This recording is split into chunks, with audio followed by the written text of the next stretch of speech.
Listo, muy bien, muy buenas noches a todos. Sí, pues ya los que me conocen, pues mi nombre es Alejandro Barco y para los que no me conocen, mi nombre es Alejandro Barco. Yo soy residente de primer año de Medicina Crítica y Cuidado Intensivo y el día de hoy vengo a exponerles, vamos a hablar un poco sobre encefalopatía hepática, pues recordando que los temas de medicina pueden ser tan complejos como uno quiere y tan extensos como de igual manera, pero pues la idea es hacer un acercamiento pues desde las especialidades que estamos cursando como para poder tener un enfoque no solamente diagnóstico, sino terapéutico en estos pacientes y haciendo una visión a lo que vamos a tener en el futuro próximo como las nuevas terapias que se están implementando.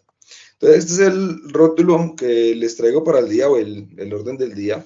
La idea es hacer una pequeña introducción, ¿no? Vamos a hablar de también un pequeño apartado de la historia como para relajarnos un poco, que no sea tan estrictamente eh, eh, la presentación.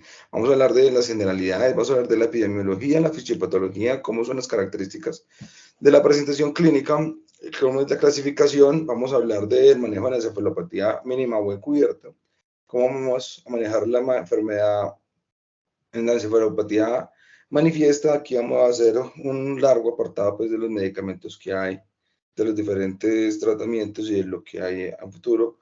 Vamos a hablar un poco sobre la prevención y vamos a terminar con unas pequeñas conclusiones sobre el conversatorio de hoy.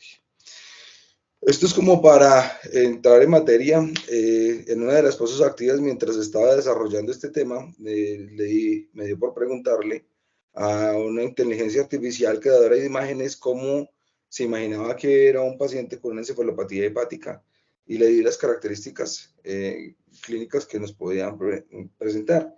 Y nos dio esta imagen que me parece no solamente algo aterradora, sino eh, podemos ver ciertas características típicas de la paciente que se ve estaba con un poco con una fase algo confundida, con algo de hipomimia y bueno, y diferentes características. Me pareció una buena manera de empezar a hablar de este tipo de situación clínica, ¿sí? Que es básicamente pues un complejo pues, espectro de disfunciones neuropsiquiátricas que la idea es que se van a manifestar con respecto en un paciente con una enfermedad hepática. Sí, la idea es que vamos a ver más adelante que hay que excluir otras enfermedades, otras afecciones cerebrales y que generalmente van a incluir cambios sobre la personalidad, van a terminar deteriorando mentalmente al paciente, sobre todo con anormalidades motoras y alteraciones en el estado de conciencia. Y esto pues vamos a ver más adelante cómo debemos de clasificarlo y cómo hacer el diferente abordaje.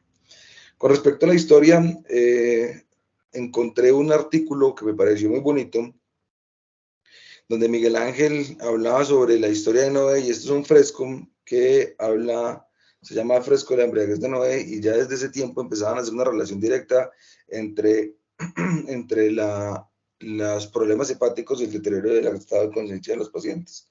Y me pareció muy interesante porque dentro de esta imagen ahí está escondido, mejor dicho, la anatomía del hígado. Sí, para resumirles un poco, aquí vemos cómo está la cara anterior del hígado circunscrita entre estos tres personajes y los diferentes, digamos, los querubines que ven el lado de la imagen tienen signos y síntomas como ictericia, alteración del estado de conciencia, deterioro cognitivo, que sugieren pues algún grado de interpretación semiológica en esta época de los estados asociados a las alteraciones hepáticas. Bueno, siguiendo con el tema, vamos a hablar de un poco de las generalidades y para esto tenemos que definir la encefalopatía hepática y se define como una disfunción cerebral causada, ¿sí? Por una insuficiencia hepática y o cortocircuito portosistémico que se manifiesta como un amplio espectro de las anomalías neurológicas o psiquiátricas que van desde la alteración subclínica hasta el coma. Y esto tiene ciertas implicaciones relevantes solamente, también como el mayor uso de recursos de estos pacientes, asociados pues de que son generalmente pacientes con altas cargas mórbidas y que requieren una atención más expedita, generalmente asociado a cuidadores permanentes. Teniendo en cuenta que este deterioro cognitivo pues los hace susceptibles a que tengan complicaciones más frecuentes y enfermedades, y que la enfermedad hepática sea de un curso más tórpido y más debilitante, así como que tengan pues un compromiso de la calidad de la vida de los pacientes y un aumento en la morbilidad y la mortalidad de los pacientes de enfermedad hepática. Y esto pues mencionar que no solamente los pacientes con enfermedad hepática, sino a sus familias, pues porque requieren un alto grado de dependencia, así como hay estudios que demuestran la asociación entre la encefalopatía hepática y accidentes no solamente de tránsito, sino pues caseros, por las alteraciones motores que tienen estos pacientes. Vamos a ver un poco de la epidemiología y vemos cómo la incidencia y la prevalencia está relacionada directamente con la severidad de la enfermedad, de la cirrosis hepática más la cirrosis más la encefalopatía hepática sintomática. Van a hablar de una fisiopatología, implica una descompensación de la enfermedad, así como la prevalencia, donde vamos a asociar el diagnóstico de cirrosis hepática, que va más o menos del 10 al 14% cuando está asociada a la cirrosis hepática, y cuando está una cirrosis descompensada puede aumentar de un 16 a un 21%. Cuando tenemos una alteración portosistémica, ¿sí? Esto puede decir que más o menos, o la estadística está hablando de que estos pacientes van a presentar en menos de un año, van a presentar al menos el 50% de ellos algún grado de encefalopatía hepática. Y también habla de que la acumulación estadística es del 30 al 40% de los pacientes cirróticos en algún momento de su vida. Y uno de los datos relevantes es que la encefalopatía mínima se va a presentar casi en el 80% de los pacientes que estén cursando con una alteración hepática tipo cirrótica. Esto es realmente, esto es relevante porque la encefalopatía mínima está directamente con la frecuencia de la exacerbación de los episodios, ¿sí? Y teniendo en cuenta que el episodio, pues el primer episodio normalmente se aparece antes de los 5 años en el 25% de los pacientes. Y la recurrencia generalmente está asociada pues a un episodio previo de encefalopatía hepática, y esto va a aumentar el riesgo hasta en un 40%. Con respecto a la encefalopatía hepática, sabemos claramente que es directamente relacionado con los productos asociados al amonio. Y aquí podemos ver en esta imagen, en el lado derecho, cómo la circulación portosistémica pues hace que haya un adecuado metabolismo cuando el amonio entra al ciclo de la urea, ¿sí? Y este pues a su vez lo metaboliza, y para poderlo excretar, sobre todo pues todo el amonio que se produce a nivel de tracto gastrointestinal del metabolismo de las bacterias. Sin embargo, cuando no tenemos hepatocitos funcionantes asociados pues a un problema cirrótico, una alteración hepática, una alteración portosistémica, como lo vamos a ver ahora más adelante, vemos cómo el amonio circulante pues va a saltarse de paso y va a entrar a la circulación cerebral, y esto pues va a llevar a que el tejido cerebral y muscular pues se acumule, ¿sí? de amonio, como primera hipótesis pues de esta fisiopatología. Sin embargo, varios estudios o varios consensos han determinado de que no es la única causa de los cambios en el comportamiento de los pacientes. Como vemos en esta imagen, vemos que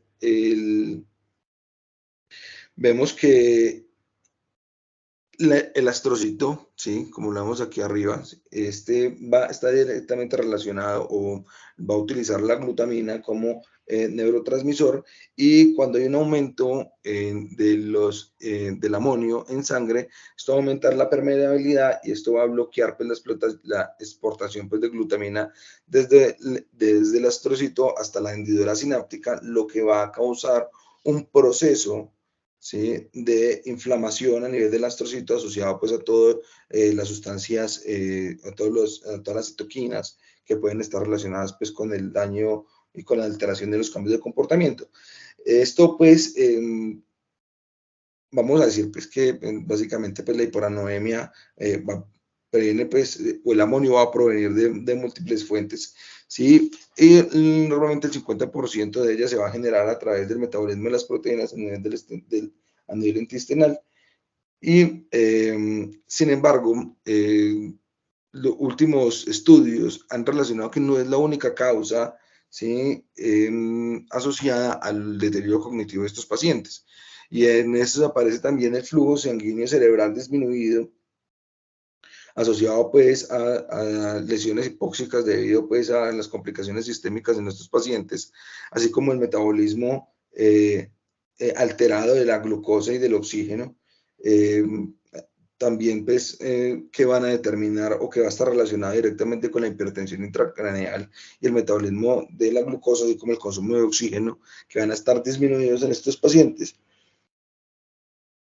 así como la alteración del sistema de neurotransmisión de glutamina, del sistema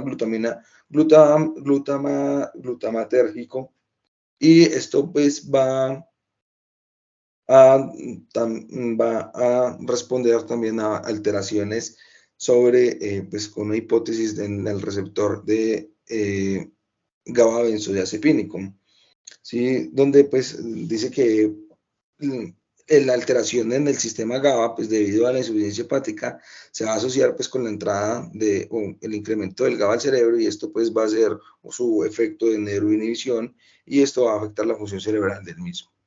Y también el impacto pues en el sistema nervioso central, pues como vamos a ver que se va a observar cambios marcados sobre las células gliales y en el sistema nervioso central, generando pues la encefalopatía hepática o las manifestaciones clínicas que nosotros vamos a determinar en estos pacientes. Entonces, como pueden ver, no es una única causa, y los nuevos tratamientos están enfocados a disminuir tanto el amonio como a intervenir en los neurotransmisores que pueden causar los cambios en el comportamiento de estos pacientes.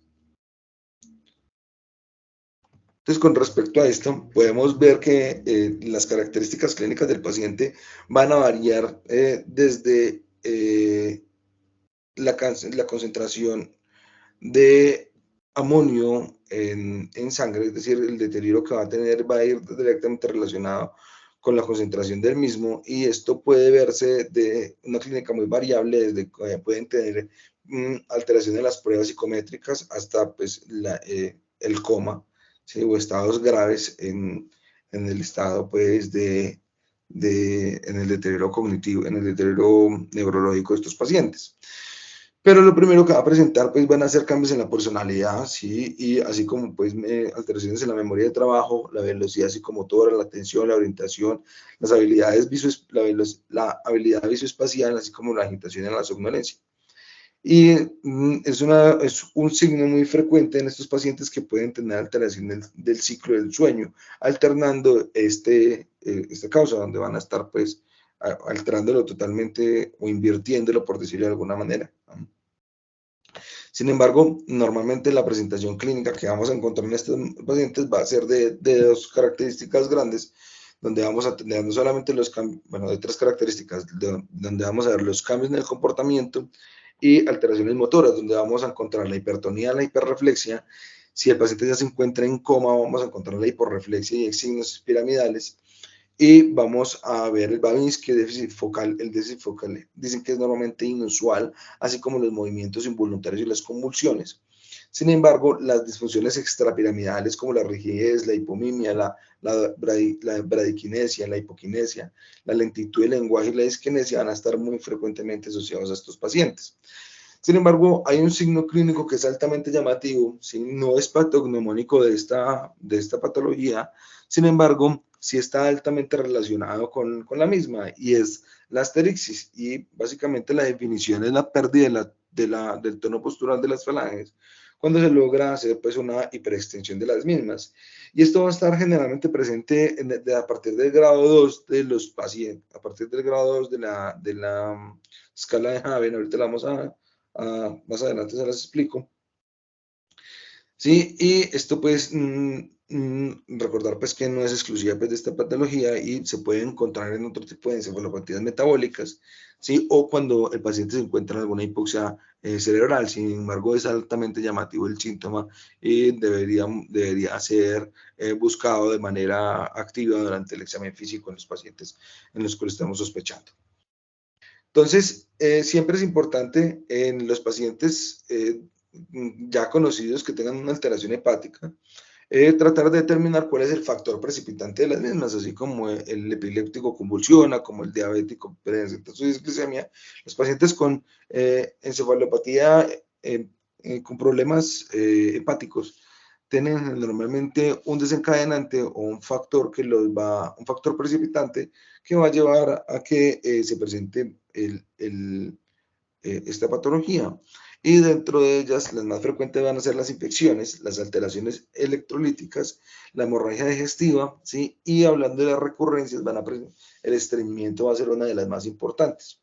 Sin embargo, hay que recordar, y esto lo vamos a ver un poco más adelante, que este es un diagnóstico de exclusión y tenemos que hacer muy preciso, sobre todo en qué más puede estar haciendo el paciente que lo pueda estar llevando a una descompensación de su cuadro crónico, como el uso de benzodiazepinas, como la calosis metabólica, como una estado de hipotensión o como una azoemia o con una falla hepática, normalmente pues que puede estar asociado a sustancias hepatotóxicas o infecciosas.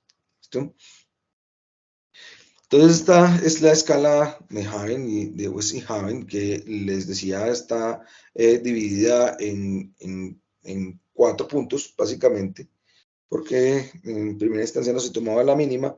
Sin embargo, la escala Einstein divide esto en dos, en la encubierta o mínima y la manifiesta, donde vemos que la encubierta generalmente va a presentar alteraciones psicométricas, neuropsicológicas que se van a demostrar por pruebas psicotécnicas, pues donde evalúan las funciones mentales superiores de los pacientes.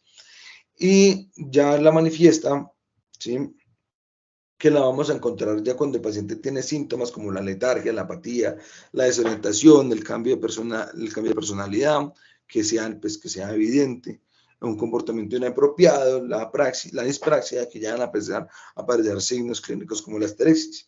Y ya el grado 3 y 4, que es normalmente los pacientes que vamos a tener nosotros en nuestro servicio, cuando vamos a encontrar al paciente somnoliento, que no va a responder a estímulos, que va a estar confuso, con una desorientación, con un comportamiento bizarro o hasta en el estado de coma.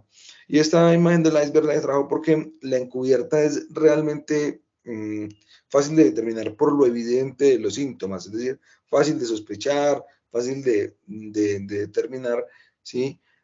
Perdón, la clínica, la manifiesta va a ser fácil por la determinada y se va a presentar más o menos de 25 a un 43% de los casos. Sin embargo, la encubierta es más complicada de evaluar. Y esto pues básicamente sería como para recomendación de todo el equipo que haga consulta externa y que haga control de estos pacientes, de hacer también una búsqueda activa de cualquier signo clínico que pueda presentar un paciente o cualquier cambio de comportamiento que pueda sospechar que se esté empezando a presentar algún grado de encefalopatía, porque la prevención de esta va a ser determinante para que el paciente no avance a un deterioro más significativo o más grave como lo estamos viendo.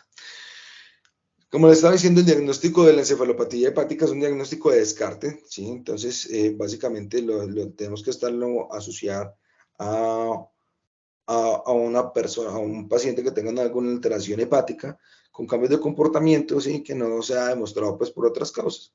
Sin embargo, hay estudios, ¿sí?, como este que vemos a continuación, que es la demostración de que por imagen de resonancia, esto, como podemos ver aquí a la derecha, esto es una vista sagital ponderada en T1 de una resonancia magnética, donde muestra pues una hiperintensidad a través del globo pálido, pues en el área blanquecina que vemos ahí, y está generalmente relacionado con un incremento de la captación de manganeso. Esto es directamente relacionado también con el edema cerebral que pueden presentar estos pacientes, que puede ser diagnosticado a través de la resonancia magnética.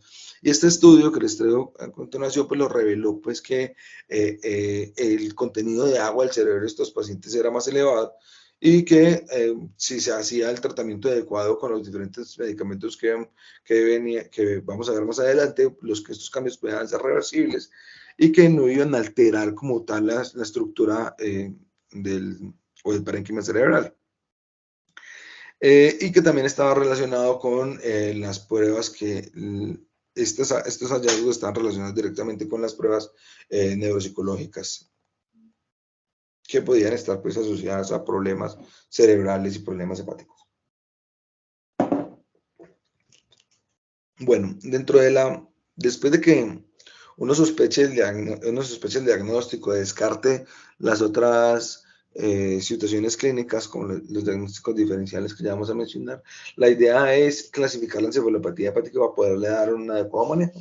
Y esto, lo primero lo vamos a clasificar de tipo A, B o C, donde la A está directamente relacionada con la falla hepática, la B está relacionada normalmente con la comunicación portosistémica, y que no tenga un paciente, que el paciente no tenga una enfermedad hepatocelular, que la C que sea asociada a una cirrosis hepática e hipertensión portal o asociada a una comunicación portosistémica. Determinar también si está asociada o no a un factor precipitante, si ha reconocido, si fue de manera espontánea, y determinar qué número de episodios, qué frecuencia se está presentando, si es episódico, si es recurrente o si es persistente. Diciendo así, pues que la episódica es cuando se presenta dentro de los 6 meses consecutivos, recurrente cuando aparecen 2 episodios dentro de los 6 meses, y las persistentes es cuando el paciente no persiste, como su nombre lo dice, dentro sin un tiempo de recuperación entre episodio y episodio, un tiempo de recuperación completa. Esta es básicamente como uno debería enfocar el paciente, ¿sí? Del tipo de encefalopatía a la que se está enfrentando, la calificación dependiendo de la escala, ¿sí? Y pues, esto al mismo tiempo nos va a decir si es encubierta o manifiesta, y el curso del tiempo, si es episódico, recurrente, persistente, y si fue de manera espontánea o precipitada, o si fue asociado a un factor precipitado. Recordar siempre que estos pacientes deben de tener un diagnóstico diferencial exhaustivo, normalmente que son pacientes muy polimórbidos, mayores, entonces pueden fácilmente estar asociados a un evento cerebrovascular o a una alteración pues, hemorrágica intracraneana, así como infecciones del sistema nervioso central, epilepsia, demencias, delirio, y todos los espectros neuropsiquiátricos que pueden presentar los pacientes mayores, pues, ¿sí? Siempre recordar que como estos pacientes tienen alteraciones motoras, tienden a sufrir frecuentemente caídas, entonces esto obliga, pues, básicamente a que todo paciente que sea mayor y que estemos sospechando de esto, pues tenga una neuroimagen, y esto pues nos va a ayudar también a hacer el diagnóstico de descarte para poder enfocar estos pacientes hacia estos estados. Entonces, ya hablando específicamente, vamos a hablar un poco del manejo de la encefalopatía mínima o encubierta. Y vamos a hablar someramente porque no van a ser nuestro campo de acción, sobre todo pues me parece bueno que conozcamos cuáles son los pilares de manejo y cuál es la evidencia que tenemos frente al mismo. Entonces, lo primero es que estos pacientes pues no van a tener un deterioro tan significativo y generalmente van a ser funcionales en su día a día o en su vida cotidiana. Entonces, por eso hay que determinar e individualizar el tratamiento, si el paciente se beneficia o no, si el paciente se beneficia o no de iniciar el tratamiento. Y eso pues debe de ir directamente de la mano, comunicado pues de la mano con el paciente, con el médico tratante, ¿sí? Y la piedra angular van a ser los medicamentos que van a ser la lactulosa y la rifaximirina, que vamos a hablar un poco más adelante de ellos, extendiendo pues los mecanismos de acción y cómo impactan en la sobrevida de estos pacientes. No hay un tiempo estimado para el tratamiento, es decir, no hay estudios que avalen cuánto se debe dejar este tratamiento, pero clásicamente se ha utilizado entre 6 a 12 meses, y esto pues ha revertido de manera significativa las características clínicas de estos pacientes. Y siempre recordar pues las medidas preventivas, ¿no? Evitar que el paciente evolucione rápidamente, y eso hace pues importante un seguimiento de los mismos. Recordar pues que en estos pacientes pues la rifaximirina pues mejoró el rendimiento en el simulador de conducción en un estudio que se hizo demostrando que el paciente que tenía una encefalopatía mínima o encubierta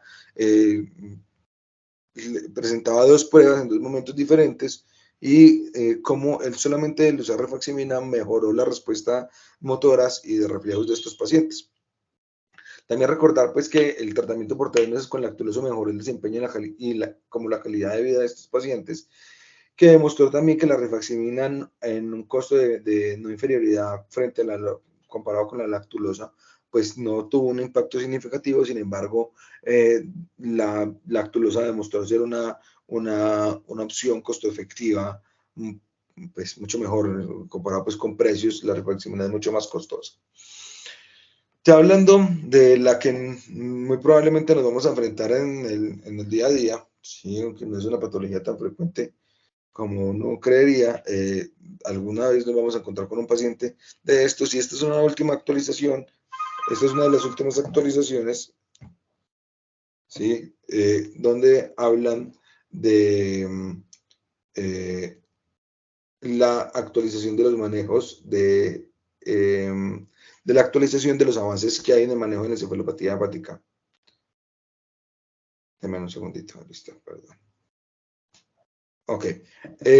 Y nos regala este muy buen algoritmo, ¿sí? Donde pues nos ayuda a enfocar el paciente que tenemos y estemos sospechando síntomas o que nos debute con síntomas sugestivos o compatibles con encefalopatía hepática.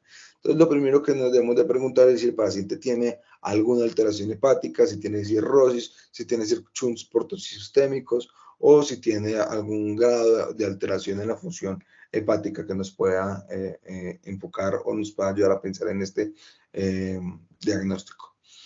Debemos mirar si hay algunas otras causas que nos expliquen estos síntomas, como la hipoglicemia, la hiperglicemia, el hipotiroidismo, las drogas, las toxinas, la depredación de los alcoholes, ¿sí? La encefalopatía de Wernicke, la hipercapnia, la hemorragia intracraneal, algún tipo de infección, o si el paciente está en algún estado convulsivo o epiléptico que nos pueda enfocar esto.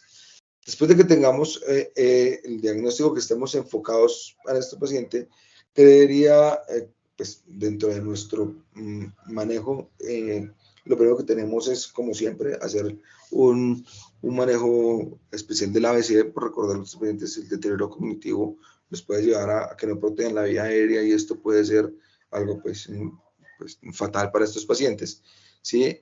Recordar siempre que deben de tener un soporte nutricional de la mano, porque normalmente se van a ver, van a ser muy malnutridos, y ya lo vamos a ver más adelante, y lo ideal es tratar de establecer los factores protectores.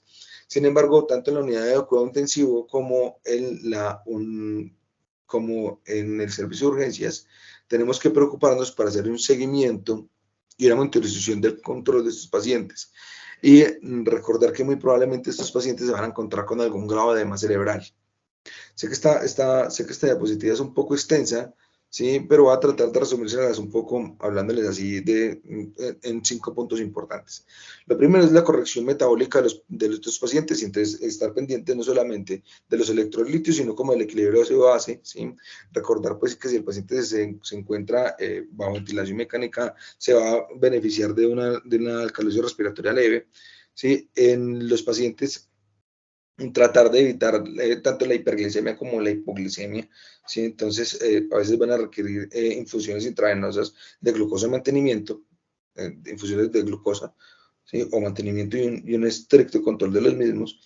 También ya vemos que debemos de tener un paciente que, sobre todo, evitar la sobrecarga hídrica, ¿sí? Entonces, evitar la sobretransfusión, equiparar pues cuidadosamente todo lo que entre, lo que está saliendo del paciente, o sea, hacer un muy buen control de líquidos en el paciente y tratarlo de mantenerlo euvolémico.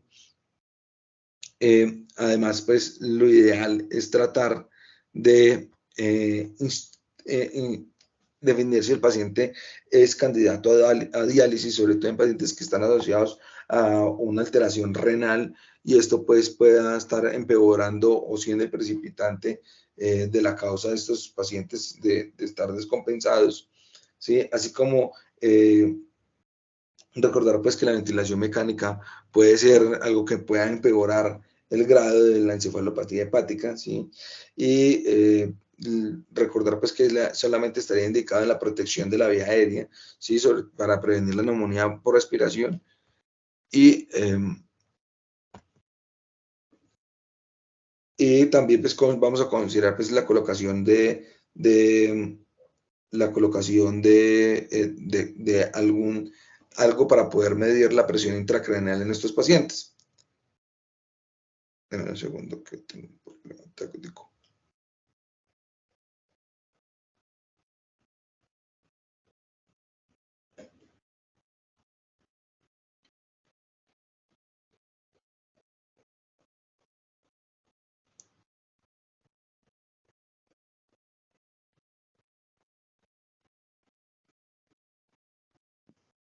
Bueno. Alejo, ¿qué ocurrió?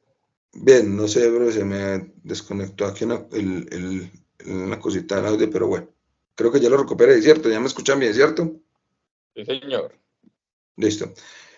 Bueno, y ya hablando pues específicamente de las medidas específicas, tenemos que hablar de los disacáridos no absorbibles, y dentro de aquí vamos a encontrar el primero, que va a ser la lactulosa.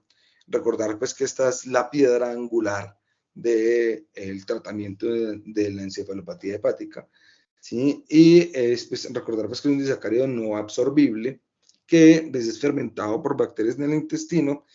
Perdón, que la fermentación de las bacterias en el intestino va a producir que aumenten los amonios, la cantidad de amonio acá en el intestinal, y este a su vez pues pase al torrente sanguíneo y pues cause los diferentes síntomas de los que venimos hablando.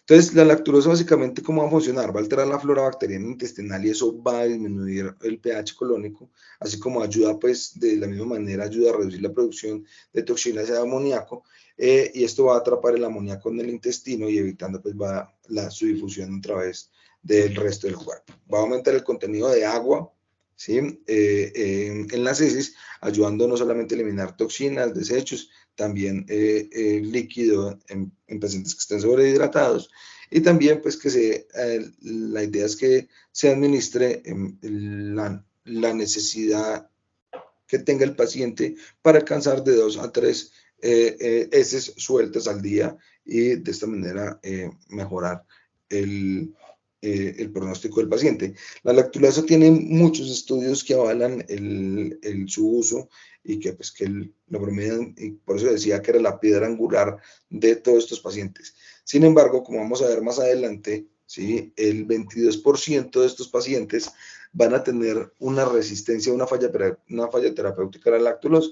Por eso nació este estudio, que era tratando de utilizar otra herramienta, y aquí encontraron pues que el polietilenglicol comparado con la lactulosa en el tratamiento, y esto de alguna manera pues demostró que, bueno, este estudio, este es un metaanálisis donde evaluaron cinco bases de datos grandes, Scopus, en 5 bases de datos grandes como Scopus, Web Science, Cochrane, bueno, entre otras. Trataron de reunir la mayor cantidad de información, y hasta el 10 de febrero de 2021 reunieron 229 pacientes, y estos a los cuales se les había suministrado polietilenglicol. Y esto había disminuido, los que utilizaban este medicamento demostraron una reducción de la puntuación esa a las 24 horas de manera significativa.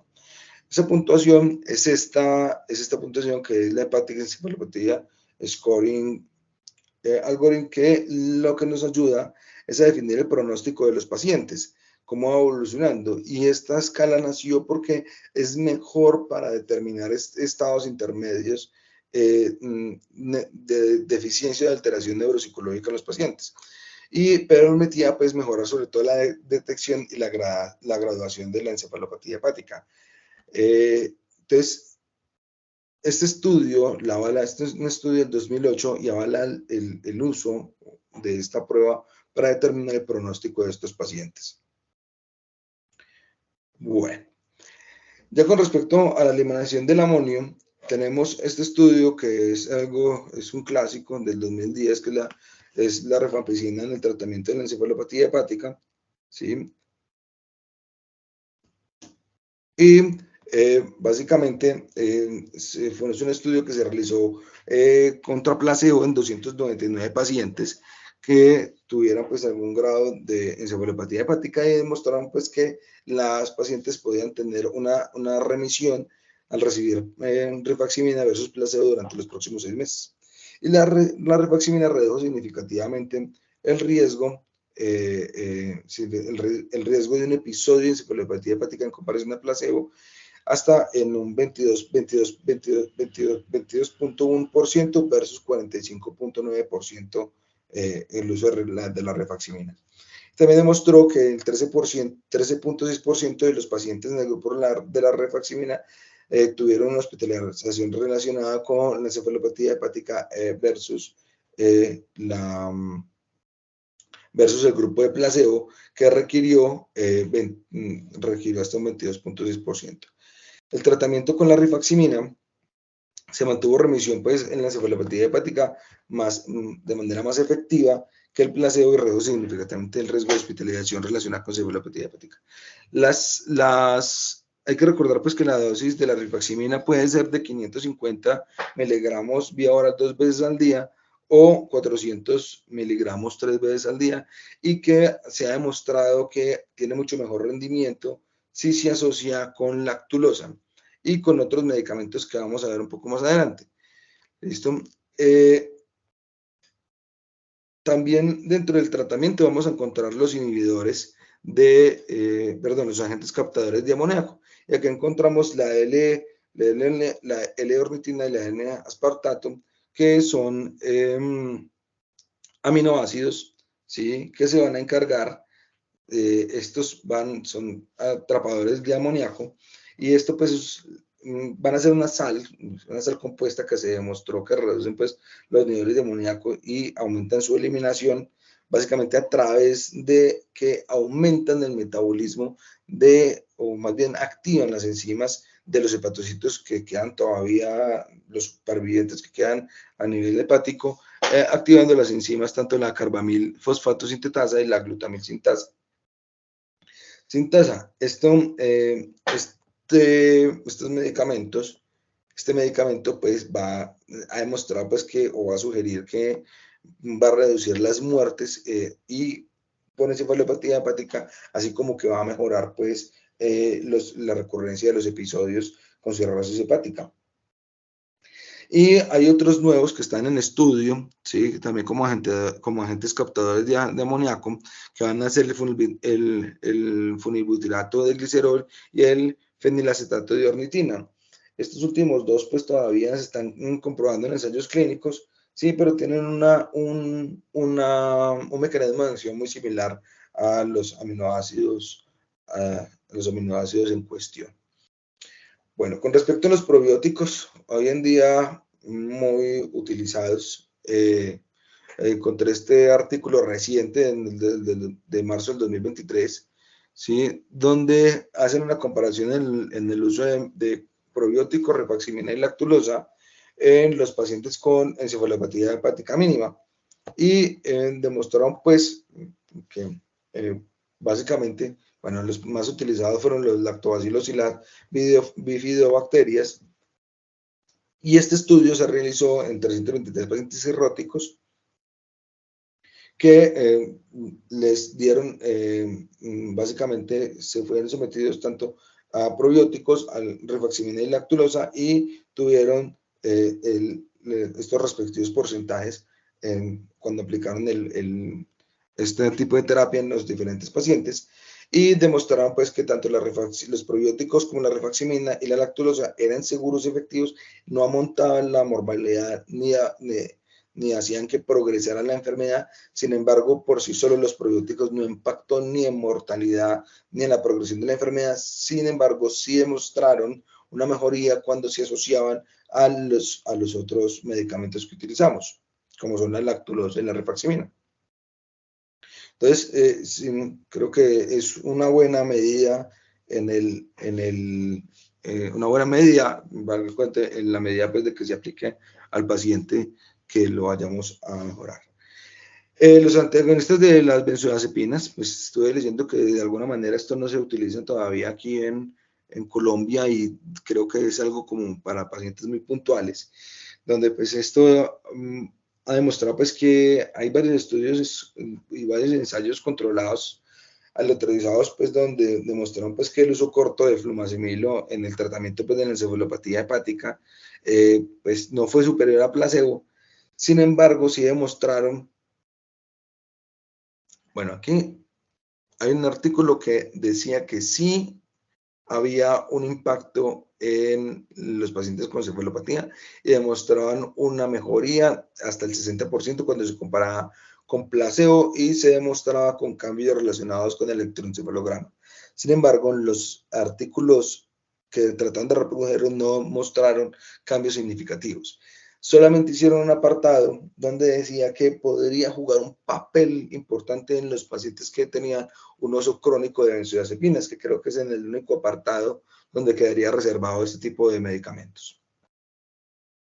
Los antibióticos sistémicos, como la neomicina y el metronidazol, están, pues, también se considera una segunda línea para el manejo de la cefalopatía hepática crónica, sobre todo con el objetivo de alterar la composición bacteriana colónica y disminuir los niveles de amonio.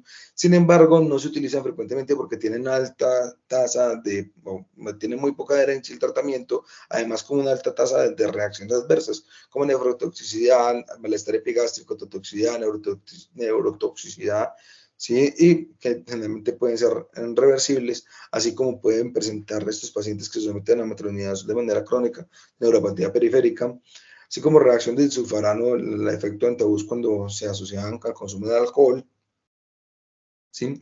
Y en casos seleccionados y muy precisos se pueden mejorar, ¿sí? Sí, mejor dicho, en un corto tiempo de uso, más o menos entre 2 a 8 semanas, pueden impactar en la evolución de la enfermedad. Algo muy importante en todos estos pacientes es la estrategia nutricional y recordar que normalmente son pacientes que van a estar malnutridos, ¿sí?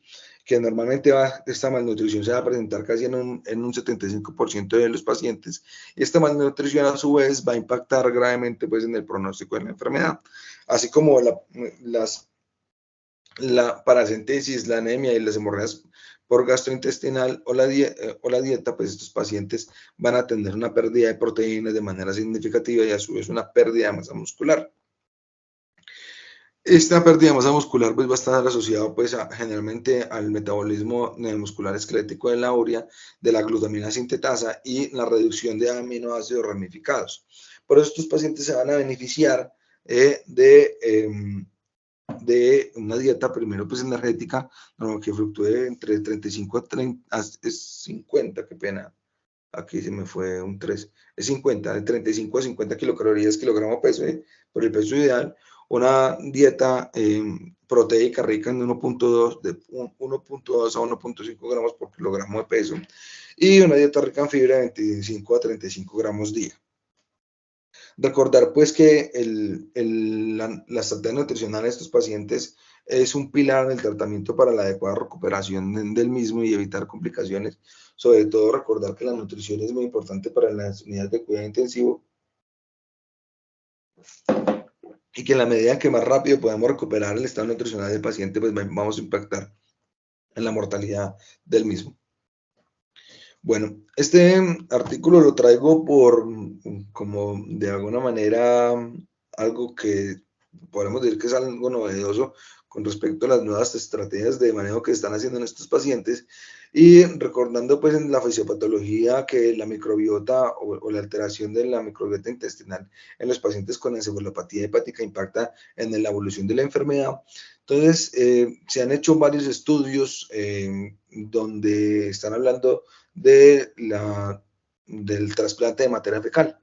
Y este es, yo creo que el más reciente que puede encontrar, que es del 2020, 2022, si no estoy mal, y habla de 127 pacientes que fueron cirróticos, que recibieron pues trasplante de materia fecal, y esto que primero pues demostró que había un mejor rendimiento con respecto en la mejoría de los pacientes, y esta mejoría no solamente fue después del trasplante, sino que se mantuvo en el seguimiento a largo plazo de los pacientes. También demostraron pues, que los eventos adversos eran ligeramente superiores en los pacientes cirróticos y sin embargo pues terminaron diciendo que habían que extender, habían que hacer más investigación sobre este campo para poder hacer una afirmación de que si esto impacta o no en la patología en cuestión. Dentro de en los últimos años, pues, se han desarrollado varias estrategias o varias técnicas de soporte hepático, ¿sí? Pues, con la finalidad de suplir las funciones del hígado y sobre todo como terapias puente para mientras el paciente se recupera en espera de un trasplante. Y pues en algunos estudios, sin que sean relevantes o que hayan impactado de alguna manera en la mortalidad en estos pacientes, hay técnicas que se están estudiando sobre la depuración extrahepática. Y uno de los más, este es yo creo que uno de los más conocidos, que es el MARS, como pueden ver aquí, que traduce el Molecular Absorbent Recirculation System. Y esto, pues, aunque no hay, la evidencia pues es realmente escasa, pues se abre un panorama con respecto a limpiar, pues, de alguna manera el circuito cardiovascular de la cantidad de amonio que tienen nuestros pacientes, y esto puede impactar en la sobrevida de los pacientes, de los mismos. Bueno, rápidamente vamos a hablar de la prevención, y esto ya para terminar, vamos a hablar el TIPS, ¿no? Que es básicamente la derivación portosistémica intrahepática transyugular, que básicamente es una herramienta en el tratamiento establecido en los pacientes que tienen una cirrosis hepática descompensada y que pues, puede también ayudar a la supervivencia sin trasplante. Y aquí vemos más o menos cómo sería la fisiopatología o más bien el mecanismo de acción del mismo, y básicamente lo que hace es tratar de hacer un puente a través un puente hepático, como su nombre lo dice, para tratar de que la sangre pueda circular y hacer nuevamente el ciclo de la urea en estos campos. Bueno, no me voy a tener mucho aquí. Bueno, ya terminando, pues hay que hablar del trasplante hepático. Sin embargo, pues creería yo que el trasplante hepático merecería una revisión por sí solo, por la cantidad de información que debemos tener de corriente. Y básicamente, pues, hoy en día podemos ver que en la Unit Network de Organ Monitoring podemos ver que está como uno de los puntos a evaluar en estos pacientes para poder definir si el paciente es candidato o no a un trasplante hepático, ¿sí? Y pues recordar que los pacientes que tienen una disfunción hepática, pues el pronóstico de estos pacientes, si no se hace un trasplante, va a ser sombrío, y que varios estudios van a indicar pues, que la supervivencia a un año pues, va a ir deteriorándose casi que al año estamos hablando del 42% y a los 3 años del 23%, hablando pues de la supervivencia. Y normalmente que son pacientes muy polimórbidos, ¿no? Pues que van a tener no solamente la encefalopatía, sino como hablábamos, otros problemas a nivel del metabolismo, ¿sí? Y trastornos pues nutricionales, entre otras cosas. Esto pues impacta de manera significativa en el día a día y en la calidad de vida de los pacientes, y esto pues se vuelve de alguna manera un pilar en el tratamiento, por decirlo de alguna manera, una solución al problema de estos pacientes que tengan un trasplante hepático. Ya la prevención con respecto al alta, siempre hay que educar a los pacientes con respecto a los efectos de la medicación y la adherencia al tratamiento. Prevención de la recurrencia, y esto tiene que estar asociado sobre todo a la identificación temprana de los síntomas, y esto sobre todo en la educación de los cuidadores hace un impacto sobre todo para evitar la recurrencia. La evaluación cognitiva ambulatoria y motora, que lo que recomiendan las guías es que debería ser cada 6 meses con pruebas psicotécnicas específicas para estos pacientes, y que siempre hay que evaluar las implicaciones económicas y personales en encefalopatía hepática para determinar el avance, las posibilidades de terapia ocupacional y de las otras cosas que pueden beneficiarse a estos pacientes. Ya para terminar, pues traigo varias conclusiones. Lo primero, pues, de que estos pacientes, lo ideal es tener una identificación temprana y el manejo adecuado. Y esto, pues, como casi en todas las patologías, va a tener un resultado, va a tener un impacto importante, pues, en la sobrevida de los pacientes. Que la clasificación precisa y la atención individualizada en estos pacientes es fundamental también para que el pronóstico sea favorable. También que recordar pues que las intervenciones terapéuticas actuales normalmente se centran en el amonio como la rifaximina y la lactulosa, y sin embargo pues que todavía existen desafíos y recomendaciones sin evidencia suficiente y que esto puede a veces pues puede demostrar que son pacientes de alguna complejidad de manejo a nivel clínico. Recordar pues que el trasplante hepático es la única opción terapéutica para la encefalopatía hepática persistente y recurrente y en caso de insuficiencia hepática, y que la necesidad, pues que vemos que todavía hay necesidad de investigaciones continuas para el desarrollo de nuevas terapias innovadoras, sobre todo fortalecer las que están saliendo hoy en día para eso. Listo. Esto era lo que les traía para hoy. Muchas gracias por su atención. Si tienen alguna duda o algo en lo que les pueda ayudar a resolver, estoy presto a los comentarios.